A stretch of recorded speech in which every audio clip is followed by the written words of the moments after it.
ইতিহাসের এক চিরন্তন রহস্য হলো প্রতিটি সাম্রাজ্য পতনের ঠিক আগের দিন নিজেদের সবচেয়ে বেশি অপরাজেয় মনে করত। ব্যাবিলনের ঝুলন্ত বাগান থেকে শুরু করে কখনো না ডোবার গ্যারান্টি দেওয়া সেই টাইটানিক, সব অহংকারী কিন্তু এক মুহূর্তে ধুলোয় মিশে গেছে।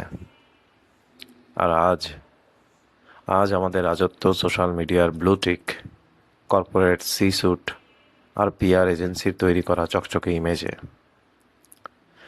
অথচ খেয়াল করেছেন, দশকের পর দশক ধরে কোটি কোটি টাকা খরচ করে বানানো সেই ইমেজ ধসে পড়তে কতক্ষণ লাগে? মাত্র একটি স্ক্রিনশট, একটি গোপন অডিও ক্লিপ বা একটি ভুল সিদ্ধান্ত।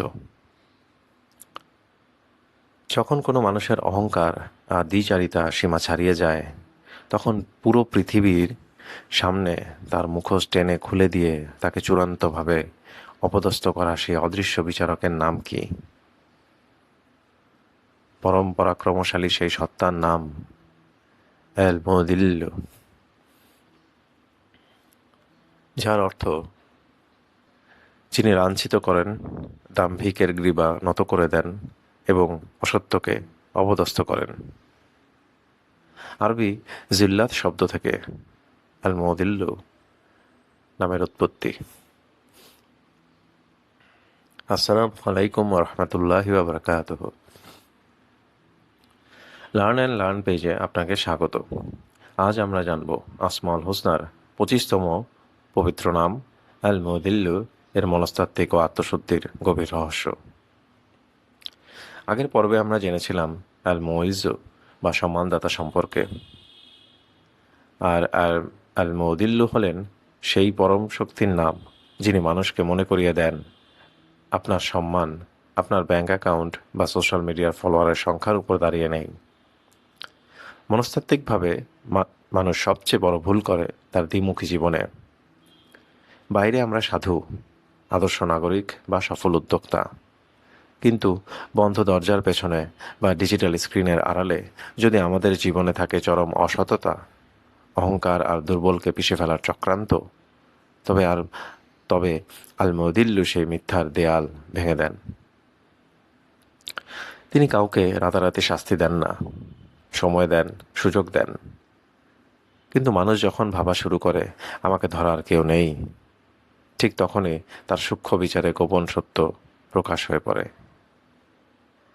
এই নামটির আসল সৌন্দর্য হলো এটি আমাদের ভয় দেখানোর জন্য নয়, বরং প্রতিদিন আমাদের ভেতরের ভণ্ডামিকে আয়নার সামনে দাঁড় করানোর জন্য। বড় বড় কর্পোরেট স্ক্যান্ডাল বা কেরিয়ারের পতন কিন্তু একদিনে হয় না। এটি শুরু হয় ছোট একটি মিথ্যার সাথে আপোষ করার মাধ্যমে। আর এখানেই আমাদের কাজে লাগাতে হবে 1% ইমপ্রুভমেন্ট রুল। লোক দেখানোর জন্য সাধু সাজা বাদ দিয়ে প্রতিদিন নিজের গোপন অভ্যাসগুলোকে 1% করে সৎ ও স্বচ্ছ বানান। কেউ যখন দেখছে না, তখন 1% বেশি সৎ থাকুন। অন্যের দুর্বলতার সুযোগ নেওয়া থেকে নিজেকে 1% বিরত রাখুন। আপনি যদি স্বেচ্ছায় নিজের ভুল স্বীকার করে আল্লাহর সামনে প্রতিদিন 1% করে মাথা নত করেন, তবে আল মুদিল্লু কখনোই আপনাকে মানুষের সামনে অপদস্থ করবেন না।